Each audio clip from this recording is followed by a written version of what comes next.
Bonjour à tous et à toutes pour ce nouvel épisode du Humour et Ous podcast. Moi, c'est Mo. Et lui, c'est Moi, c'est Ous. Ous. Aujourd'hui, on va vous parler du match numéro 3. En fait, frapper la foudre à Montréal. La foule était en délire. Et coup de tonnerre, le Canadien qui l'emporte. Euh, Qu'est-ce qui suit le tonnerre? Suit le mauvais temps. Et ce qui est arrivé au match numéro 4, que le Canadien s'est fait surprendre par les Capitals en fin de match par un but de Mangiapane. Et on va vous parler, c'est un match extrêmement controversé. Et le match numéro 3 aussi, on va vous parler de tout ça dès maintenant. Premièrement, une petite news qui est tombée aujourd'hui avant qu'on commence sur le Canadien. Je voulais parler en fait juste brièvement le travail visitant on connaît maintenant les élus. Il y en a trois. C'est Darcy Kemper des Kings de Los Angeles. Surprend. Je suis un Ouais, peu surpris sur ce choix-là. André exactement, moi Vasilevski aussi. de Lightning Tampa Bay et Connor Hellebuck des Jets de Winnipeg. Je pense que pour Kemper puis Vasilevski, j'ai pas besoin pas besoin d'aller Une chance qu'ils donnent au pas Seigneur des Valley. awards pour les séries éliminatoires parce que en ce moment, les Bucks puis Kemper, je pense C'est temps pour eux ils de... seraient hors ballot en ce moment C'est temps avec leur aussi performance. pour le Lightning en ce moment Ouais, qui mais au moins perdent Vasilevski quand même joue, 3-2. performe comme un bon gardien quand même. Il garde son équipe Exactement dans le aussi. match, ce qui est pas trop le cas Ouais. de Kemper puis De back, ouais. Surtout de les Bucks en ce Kemper moment. on the road. Ouais, sur la Ouais, route. Ouais, exactement. puis en même temps, je voulais commencer par le trophée visitant sur tombé, parce que je voulais aussi parler des gardiens de but qui sont vraiment la clé pour cette série présentement. Match numéro 3, Thompson sort du match, Montembeault sort du match aussi. C'est la première fois depuis 1990 que deux gardiens en série, les deux gardiens partants se blessent. Dans le même match en plus. Et dans le même match. Pour les deux gardiens qui étaient partants, une série de série incroyable, premièrement. Qui était, en fait, il y avait beaucoup de questions sur ses habiletés avant les quatre nations. Retourne après les quatre nations, devient vraiment un gardien élite dans la Ligue nationale. Et en série, bien, il a prouvé, c'est un gardien élite, mais malheureusement, il s'est blessé, puis Jacob Domesh qui est allé en fort et essayer de le match numéro 4. Donc, pour toi, si tu peux nous parler un peu de Jacob Domesh, sa performance sur le match numéro 4, puis qu'est-ce que t'en as pensé de sa part? Jacob Dobesch, ça reste un gardien recru. Il a à peine joué 20 matchs dans la Ligue nationale. Tu lui demandes d'aller jouer un match en séries éliminatoires au Centre Bell. Je pense qu'il a fait un bon travail. Et surtout dans le contexte où il est rentré dans le troisième match, où c'est 2-2. T'as Montembeault qui se blesse, donc il n'est pas préparé du tout à rentrer. Lui, mentalement, déjà rien que mentalement, il doit se dire, moi, si j'embarque dans un match de séries éliminatoires, c'est qu'on se prend une dégelée, c'est 5-0, où Montembeault prend 3 buts en 4 tirs, puis Saint-Louis décide de le sortir La du sortir. match. Là, à ce moment-là, j'embarque, mais il se dit pas, je vais embarquer euh, lors d'un match et c'est encore jouable. Ça a été très, très, très, très dur mentalement pour lui. Il a même dit qu'il a pleuré pendant un certain moment. Il a fait un bon travail pour garder l'équipe dans le match au troisième match, pardon. Il a su nous garder dans le match, puis on a finalement gagné. Ça a été encore le cas dans le quatrième match. Malheureusement, là, cette fois-ci, la chance n'était pas aux côtés de Dobesch ni des Canadiens. Merci les hommes habillés en zèbre. Ils ont beaucoup joué là-dessus, mais En fait, ils ont fait ça. c'est une performance, beaucoup, très, très souvent, mais pas avec les Canadiens, malheureusement. Juste, Quand ils voyaient Tom Wilson, ils étaient beaucoup comme ça, mais bon, ouais. on va en parler, ça, vous inquiétez pas. Et ça, ouais.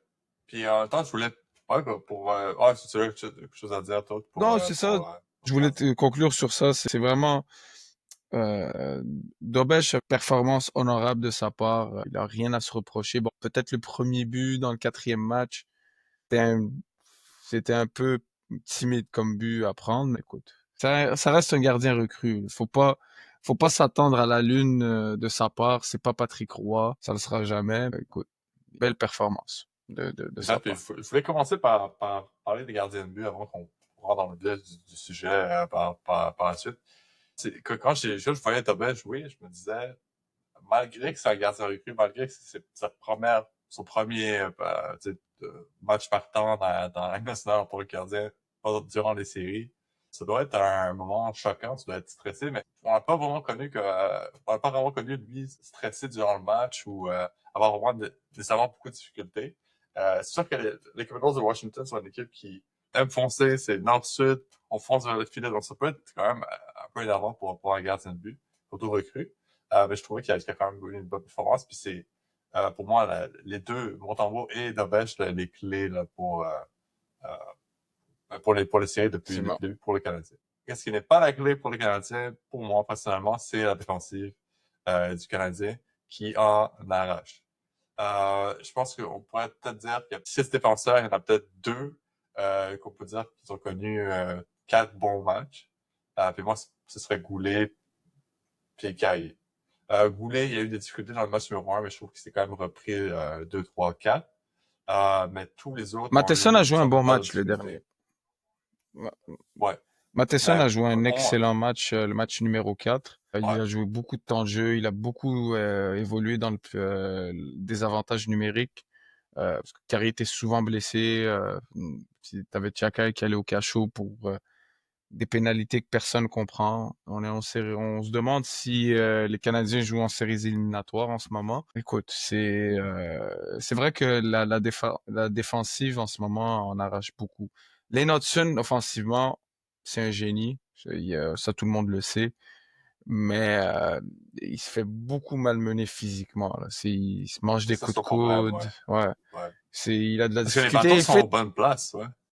Il fait de l'effort. Ça, c'est pas une question d'effort. C'est vraiment physique. Puis c'est pour ça que, ultimement, il a été sélectionné aussi bas. C'est parce que les équipes savaient que c'est un joueur qui va en arracher. Il faut vraiment que tu construises ton club d'une manière pour que ça devienne pas un liability défensivement.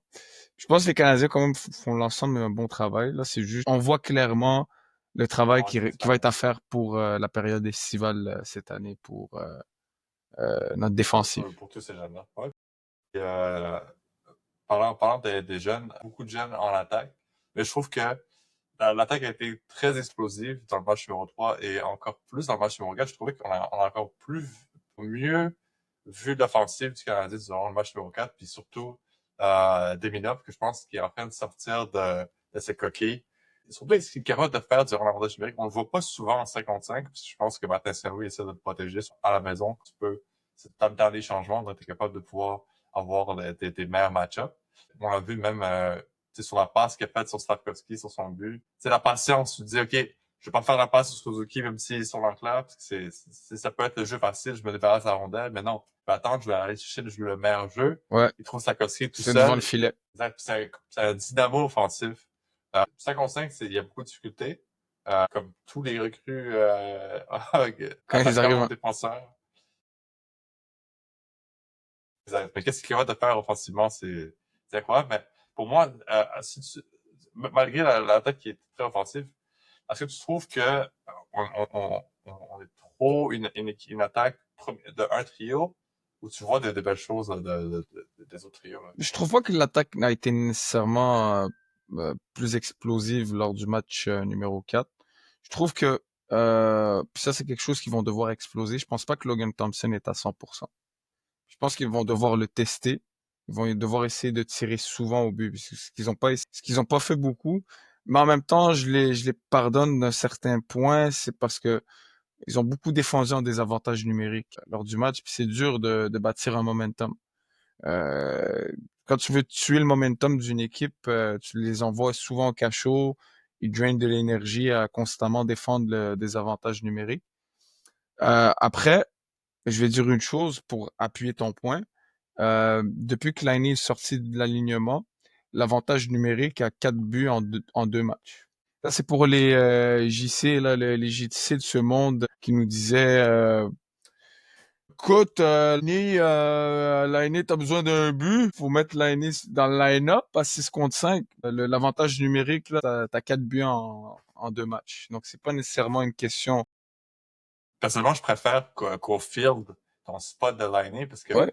Caulfield, c'est pas juste je stick mes pieds dans la glace, puis j'attends pour... Il est plus mobile, il sait transporter la rondelle, il est capable il est assez intelligent pour manœuvrer.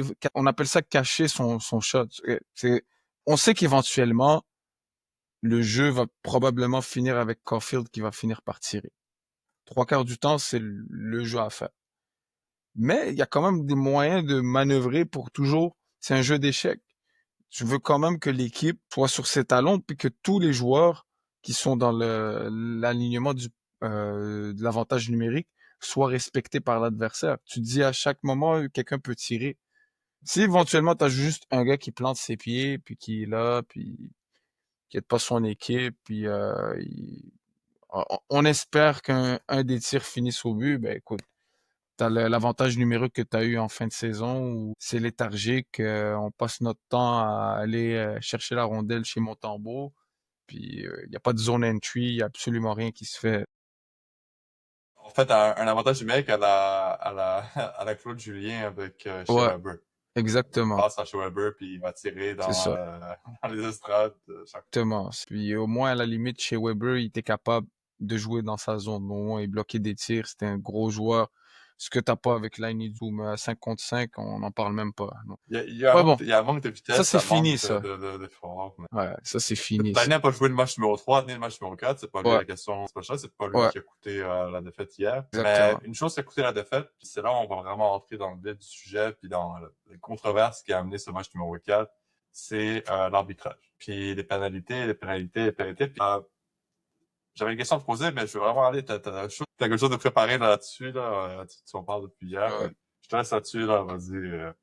T'as le micro là-dessus. Ben, écoute, même Martin Saint-Louis, on en a parlé. Puis on, on aurait pu en parler lors des matchs un et 2, mais je trouve que ça aurait été un peu, on en a parlé brièvement, mais c'était pas quelque chose qui était non plus à mentionner durant les segments. Je trouve que c'était pas nécessairement juste ça l'histoire du match, de dire ah les arbitres. Parce que ultimement, c'est vrai qu'on est en séries éliminatoires. Tu veux pas Ouais. gagner C'était à nécessairement sur Washington. l'avantage numérique. Exactement. T'as la foule plutôt qui joue un facteur. Mais là, c'était flagrant le match d'hier. C'était quelque chose que t'as une où clairement t'as une équipe qui est punie pour jouer de manière physique et t'as une équipe qui se fait qui se fait reward justement de la manière comment ils jouent. On a eu 4 avantages numériques, mais quand tu vois les calls qu'on reçoit, c'est souvent des calls assez flagrants. C'est quelque chose que tu dois appeler. Euh, Ce qui est pas nécessairement le cas de l'autre bord, où c'était je veux pas dire que c'est des actions que tu peux pas envoyer au cachot. C'est pas ça que je dis. Mais il y a un certain, où, quand c'est rendu où que t'acceptes, En série, ça cite pas, tu sais. ouais, exactement. Ou quand c'est rendu que t'acceptes une mise en échec, comme celle de Tom Wilson en fin de match contre Alexandre Carrier, puis t'appelles une pénalité comme celle qu'on a vue sur Chakai, qu'on m'explique le deux poids deux mesures, parce qu'il y a rien à expliquer. Qu'on m'explique aussi pourquoi un gars comme Ovechkin ne reçoit pas un five misconduct et qu'on voit la même action quelques jours avant, Brendan Eagle qui étampe Alexander Barkov, il prend un 5 minutes major et il prend un match de suspension. Alors que Brendan Eagle, comme disent pas, c'est pas un superstar, c'est pour ça, c'est pas un goon. C'est un gars qui est très important pour le Lightning de Tampa Bay, presque aussi Pas important que d'historique Ovechkin. de Il n'a pas un superstar. historique d'être un joueur salaud, contrairement à Tom Wilson, par exemple, qui est tout le contraire. Puis Ovechkin, comme disent, pourquoi Ovechkin prend pas un 5 minutes major là-dessus? La Ligue nationale qui va enlever les coups à la tête, moi j'en ai vu plusieurs des 5 majors. Souvent c'était dans la limite du légal, mais ça arrivait souvent que c'était un concours de circonstances où le gars est en mauvaise position, puis ça a fini en boarding par exemple, où le gars il se fait tamper sur la tête. Mais là c'est pas du tout le Il cas. tourne ses numéros vers C'est pas toi du de tout la le cas. zone. C'était clairement prémédité. Tu vois que c'est une mise en échec directe à la tête. Qu'on m'explique. Ça veut dire que quoi? Ça veut dire que, Si, si par exemple, t'es à 1 à 3 pieds du joueur, puis tu vois ses numéros, ouais, puis tu continues sur ta lancée, moi, c'est une pénalité. Si, par exemple, t'arrives, le gars est sur le côté, t'arrives pour le plaquer, puis là, il se retourne, Il se retourne ou ça, c'est ouais, tough, voilà, c'est tough, c'est ça. Et ouais, c'est pas nécessairement quelque chose de prémédité, de voulu par l'adversaire. Mais là, c'était ouais. clairement voulu. Qu'on me dise pas qu'Ovechkin, peut-être qu'il visait pas la tête, je le sais pas. Ben, qu'on me dise pas qu'Ovechkin voulait pas envoyer une grosse mise en échec sur Jake Evans sur ce coup-là. Donc, non, c'est horrible. Finalement, l'avantage numérique qu'on a pu marquer, mais ça reste un five major et t'as Ovechkin sur la glace sur le troisième but, sur le but gagnant du match. Ce qui change absolument tout parce que de la manière comment Dobej essaie d'arrêter la rondelle, il sait que il a Ovechkin sur un des côtés qui est un threat. Donc, la manière comment il appréhende le jeu est totalement différente si t'as pas Ovechkin dans le line-up. Ça, c'est difficile sur ta bench. Tu peux pas cheat quand t'es un gardien de but. C'est Tu dois ça. jouer Il le fait le beaucoup. puck. Ouais. Puis il cheat. Mais ça, c'est un truc d'expérience que le gardien Il vont doit souvent travailler. faire au début de leur carrière. T'essaies de penser à tout. Puis en même temps, la défensive aide pas parce que tu vois Cole Caulfield qui a pas pris son âme là-dessus. Ouais, c'est plus pour le but sur Strom là, que Ouais. là-dessus. Il me trompe de but là.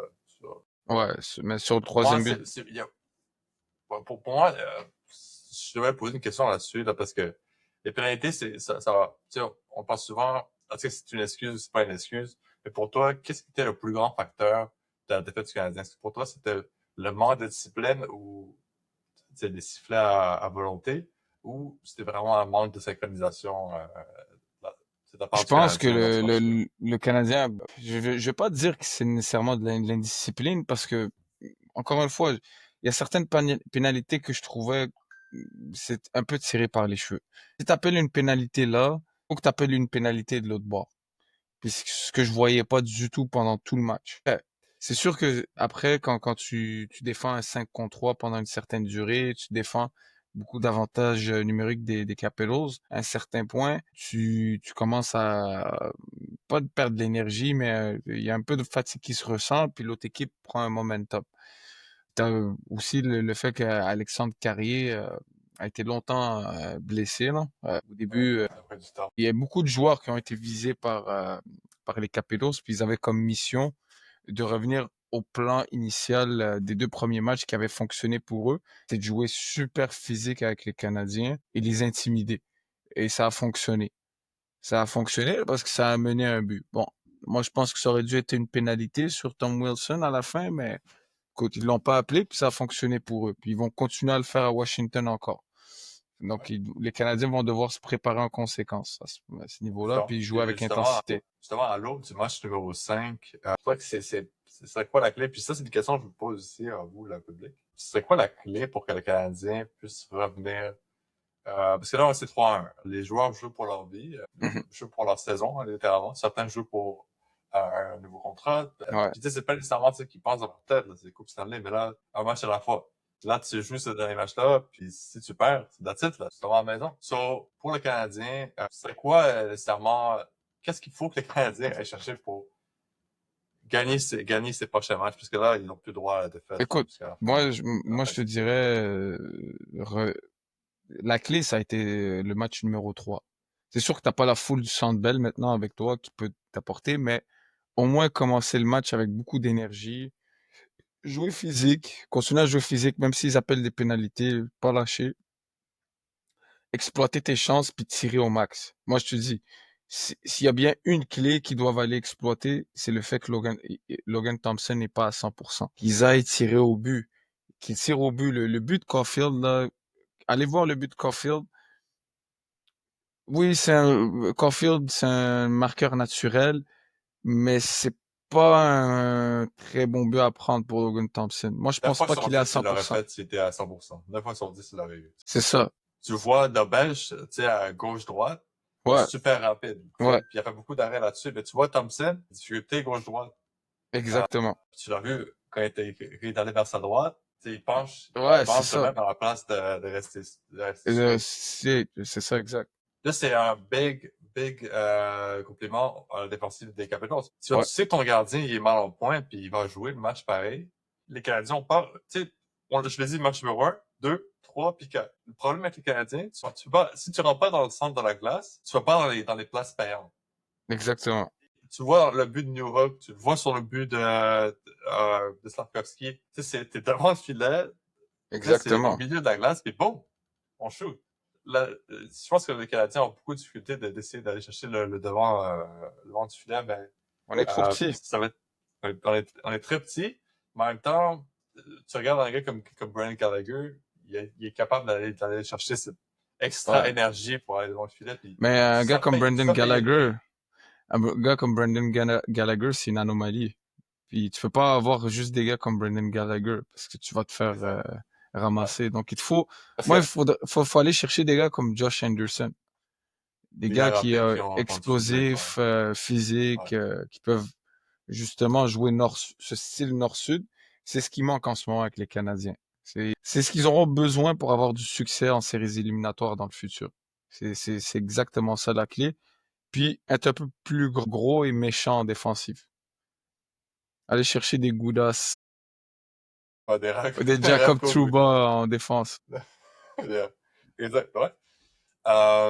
Logan Mailloux, justement, un gros défenseur physique que Ouais, j'aime bien avec c'est le juste hockey de c'est un Laval. style un peu plus offensif comme défenseur lui. Je sais pas s'il va Moins jouer vicieux, nécessairement. là, Ouais, exact. que Tiens, on Jacob aurait eu Trouba. Struble, mais pas sûr qu'avec les séries éliminatoires, il a gagné des points lui. Il pourrait toujours devenir un modèle pour Kevin Klein whenever son corps Ouais, le, ça c'est le sûr. dicte. Il build comme un dieu grec, comme aurait dit Bergevin, mais il faut que le... On va jamais laisser ça partir. Ouais. Je me Euh, demande... Tu voulais dire je quelque voulais chose? revenir sur. Ouais, Ouais. mais en fait, je voulais revenir sur les matchs. En fait, on va conclure là-dessus. Là, en fait, les matchs qui vont se tenir, mais surtout les matchs qui sont survenus durant la fin de semaine. Commençant par samedi, le Lightning Tampa Bay qui a remporté leur premier match des séries, 5-1, Ils ont perdu à l'instant contre. 4-2 contre les On Panthers. va Donc la revenir. série est à 3-1. Patience, on arrive là-dessus. Ensuite, là, les Knights de Vegas, 2-2. C'était... Pour les fans des C'était Wild, rare. nous sommes sorry. Ils écoutent pas Non, il ce n'y en a pas show-là. beaucoup. Je pense pas. Hein? Ils écoutent pas ce show-là pour tout.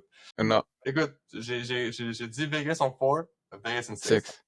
Maintenant, pour les sénateurs qui sont revenus pour gagner le match numéro... Ben, ils sont pas 4. revenus, ils ont gagné le match totalement, le match numéro 4.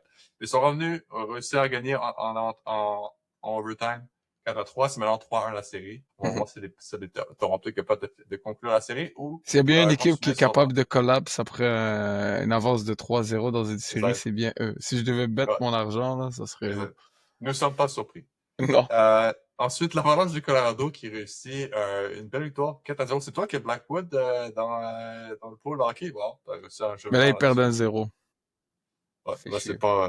ouais. Ensuite, pour l'Avalanche, c'est un gros match. Landeskog, Ouais. justement, qui a pu marquer son premier but depuis 3 ans.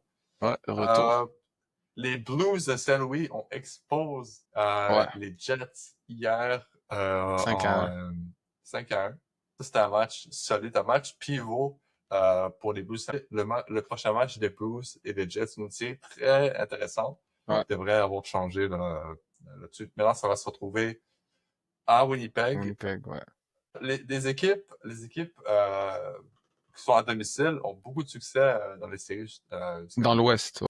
Pour ensuite, les Hurricanes qui sont repris de plus belle, une belle victoire. Tour du chapeau de Andrei Shevchnikov, euh, que lui, je trouvais que la saison, c'était la plus grosse déception de la saison, c'était vraiment Andrei Shevchnikov, lui qui revient, qui a pas Toute donné sa beaucoup de carrière, points. c'est une déception, moi, je trouve. Ouais. Puis, il y a Le, il y a le, beaucoup de belles flashs, comme là, il a marqué 3 buts, mais est-ce que tu es capable de répliquer? il a trop de séquences bizarres, lui. Ouais. Trop de séquences. C'est dommage, mais il était comparé à Ovechkin au début de sa carrière. Je me rappelle à l'époque qu'on avait repêché Keke. Tu pouvais pas te tromper avec Ouais. Dalin et Svechnikov selon les scouts. Finalement, je pense que c'était Kunius qui était à prendre de ce draft-là. Cunha, c'est définitivement le meilleur joueur De de ce ce draft draft. et de loin. Tu peux toujours te demander peut-être Dallin, mais il joue avec la pire équipe de l'histoire d'une Ouais. franchise du sport professionnel. Dans T'as ça, Brady Tkachuk aussi dans ouais, ce draft-là, qu'on c'est a vrai. manqué Il aussi. y a, Ouais, beaucoup de choix que le Canadien a pu faire pour aller Merci chercher Bergevin. un. Ouais, merci, merci, merci. On a besoin. Euh, ouais, c'est super bon en draft. Ouais, Mais ensuite, ben, le Canadien qui est capable du 5 Et là, on va parler ton des équipe. Kings et des Oilers. Ils ont perdu 4-3, voilà, maintenant, dans une joke. Quelle dégringolade. Les Kings sont très mauvais. Puis j'en parlais tantôt, on se parlait à midi. Ouais. J'avais dit, les Kings, quand ils sont sur la route, c'est comme les Sharks de Saint-José. Aucune idée pourquoi. C'est psychologique, c'est mental, c'est dur. I have no idea. Mais ils arrêtent de, dès qu'ils prennent une avance, ils arrêtent de chase la puck. Ils arrêtent de leur échec avant Ouais, totalement, mais ça fonctionne pas avec une équipe comme les Oilers. ouais. Comme les Oilers, là, ils sont, mentalement, ils sont tellement fragiles, ils sont tellement shakés en défense. Je comprends qu'ils ont un gars comme McDavid, tu veux limiter les espaces dans le centre de la glace et tout, mais c'est une équipe tellement prenable. Ils ont, défensivement, ils savent pas se positionner, ils savent pas jouer dans leur zone, ils ont pas un bon gars, ils ont Stuart Skinner a perdu son spot de numéro un. Puis t'as un gardien recru qui est pas mieux, là. Calvin Pickard, c'est pas non plus comme s'il volait des matchs là présentement. On parlait souvent de Evan Bouchard comme étant un des pires défenseurs défensifs de la Ligue nationale. Ouais, J'ai marqué 2 buts, moins un. ouais, voilà, ça veut tout dire. En ce moment, les Panthers vont gagner 4-2. Donc, c'est maintenant 3-1 la La série pour les série, ouais. Panthers de la Floride. Incroyable. J'ai pas vu ça venir de la part des Panthers. Et les Stars, maintenant, qui gagnent 1-0. Donc, vous allez pouvoir le voir demain là-dessus. Quand vous allez vous réveiller le matin, regardez qui a gagné les élections. Vous allez aussi voir qui a gagné le match des Stars et de Exact. l'Avalanche. Puis ensuite, mardi, c'est là où les Maple Leafs vont pouvoir essayer de continuer sur leur lancée de Jokers. Le Wild du Minnesota qui pourrait me dire un autre fuck you. Et les Hurricanes qui pourraient conclure la série totalement. Et les Kings qui pourraient encore implode, mais ils sont à la maison. Donc, ça va être une semaine superbe de hockey. Pour toi, à date, c'est quelle série, à part celui du Canadien, c'est celui qu'on suit le plus, mais Ouais, c'est sûr. quelle série t'a le plus impressionné ou... Ben, je trouve que pour avoir vu quelques matchs, là, celle entre l'Avalanche puis les Stars, c'est une des meilleures. C'est sûr, le niveau de hockey qui se joue là dans cette série est très impressionnant. Je trouve que les sénateurs manquent beaucoup de chance. Euh, le fait que la série ait été 3-0 puis qu'elle soit 3-1 en ce moment, ça reflète pas du tout la dynamique des matchs qui ont été joués. Je pense que ça aurait pu être facilement 3-1 pour les sénateurs ou même voire 2-2 la série. Ça s'est joué à des petits détails. Je pense qu'il y a quand même un peu plus de talent offensif du côté des Maple Leafs, ce qui fait la différence présentement, pour l'instant en tout cas. Et ça va être sans Austin Matthews, hein, le prochain match. Donc ça a été annoncé, donc on Il était pas l'apprend. en entraînement aujourd'hui. Je présume, c'est vraiment une présomption de ma part là-dessus. C'est pas la première fois que Matthews va rater des matchs. Même quand il joue, il est absent, là. Exact. Puis je trouve que les Maple Leafs sans lui jouent quand même bien. Tu as besoin Ben, de ton capitaine pareil. est-ce que John Ça joue quand Tavares même. est en santé? Parce que lui aussi, il avait quitté le match, le dernier match.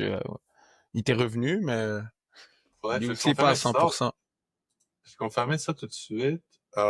Selon ce que je vois là, de ESPN, euh, aucun des deux est nécessairement mis comme étant day-to-day ou quoi que ce soit. Donc, ça va vraiment être demain, ça va être décidé là, Ouais, ça, qui va, on qui va va voir jouer. ça demain. Je pense qu'ils vont jouer. Je pense que c'est les séries éliminatoires, tu vas quand même jouer, là. Tu vas pas prendre de risques Mais concernant. historiquement, ça peut être le cas nécessairement pour Austin Matthews. Euh, L'an dernier étant un bon Je exemple. pense qu'ils vont essayer de close la série, puis justement là, ils auront du repos. Ils ont des bobos en ce moment, là. Ils vont les guérir. Ils auront assez de temps pour guérir les petits bobos qu'ils ont durant la série. Sinon, cette série-là est quand même intéressante. Les Oilers contre les Kings, c'est des matchs incroyables. C'est des scénarios de matchs qui sont incroyables. Les Kings auraient pu Ouais, facilement si t'es fan de... Ouais, les Oilers. Et oui, ça aurait honnêtement, pu, oui. il y a une décision de l'entraîneur que je trouve très douteuse lors du match Ouais, numéro tu m'en 3. as parlé, C'est ça, ouais. d'avoir demandé le review sur le but d'Evander King. Je pense, même si, même si peut-être il y avait peut-être obstruction sur Darcy Kemper, Je pense pas que ça valait la peine de prendre un risque et donner un avantage numérique aux Oilers qui jouent à la maison, puis tu leur donnes un momentum Un en des meilleurs plus. avantages numériques de C'est l'histoire de la Ligue nationale. exactement. Puis ils ont été punis directement. Non seulement le but a été concédé, 2 secondes après que le powerplay a démarré, Van Bouchard marque le but gagnant. Donc, moi, je pense pas que c'était une bonne décision à prendre. C'était pas assez évident pour renverser la décision des arbitres. Puis ça lui a coûté le match. C'est un peu Et c'est comme malheureux pour les Kings. Puis j'espère pas je sais que c'est une équipe canadienne, mais j'espère que les Kings gagnent cette série, moi, honnêtement. Je veux que McDavid j'espère. quitte cette équipe. Il mérite mieux. Ouais, il mérite mieux. Ben, pour moi, c'est un peu comme regarder les Lions de Détroit en série quand ils prennent des décisions. Leur coach, là, j'ai un blank là sur son nom. Dan Campbell. Ok, désolé, j'ai complètement des AC/DC. Et Ouais, puis lui, il prend des décisions incroyables en série. J'ai aucune idée. Aller sur des fourth and good, Dan, par rapport en séries éliminatoires. Donc c'est un peu ça là, que je remarque. C'est un peu prendre des décisions. Tu sais, c'est des bêtes qui sont pas nécessairement c'est pas c'est nécessairement 50-50 aussi ou wild que jouer un 4th and 10 là, que tu m'as mentionné, mais c'était pas fou comme décision. Ce que je veux dire, c'est que euh, est-ce que ça valait la peine de prendre le risque à ce moment-là du match? Je comprends que tu veux gagner, mais comment le match tournait à ce moment-là? Je pense que sincèrement, même si le but était ben, c'est renversé, les Oilers auraient fini par égaliser. Ils auraient fini par égaliser. C'était pas la clé du match. Il fallait que tu joues d'une manière plus agressive. Tu peux pas arriver en troisième période, tu mènes 4-2, puis tu prends 3 tirs au but. exact. Ouais, take the goal, puis tu sais, passe à une autre histoire, puis Ouais, move on. c'est Là, ça. ce que tu fais, c'est que you don't move on, tu prends un autre but, quand tu clôt le match. Ouais, That's it. c'est C'est fini. c'est Puis là, ça des en histoires. plus, c'est que le contexte, c'est que tu as une équipe qui sait qu'elle a besoin de ce match-là. S'ils gagnent pas ce match, c'est pratiquement fini. C'est fini. C'est 3-0 la série.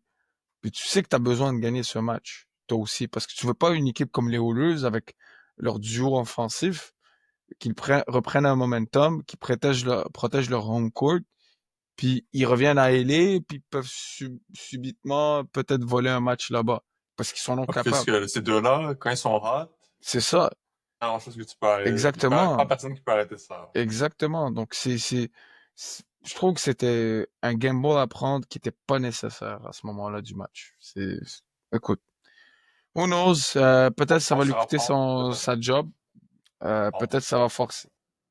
Et ça fait quand même c'est très court là, depuis qu'il est arrivé. Sa meilleure saison là, pour les Kings depuis un petit bout. Eux qui Ouais, sont 31-6-4 à la maison. ouais. Puis les Oilers Donc, sont 23-16-2 à away. Donc pour les Kings, ils sont en territoire très bien. Puis c'est eux qui vont clore la série match numéro 7 à LA. Si ça va jusqu'à match numéro 7, les Kings.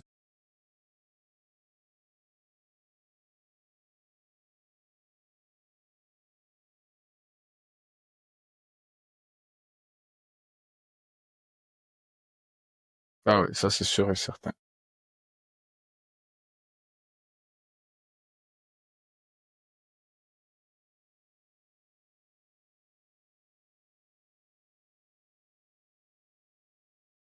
Habs in 7. Habs in 7.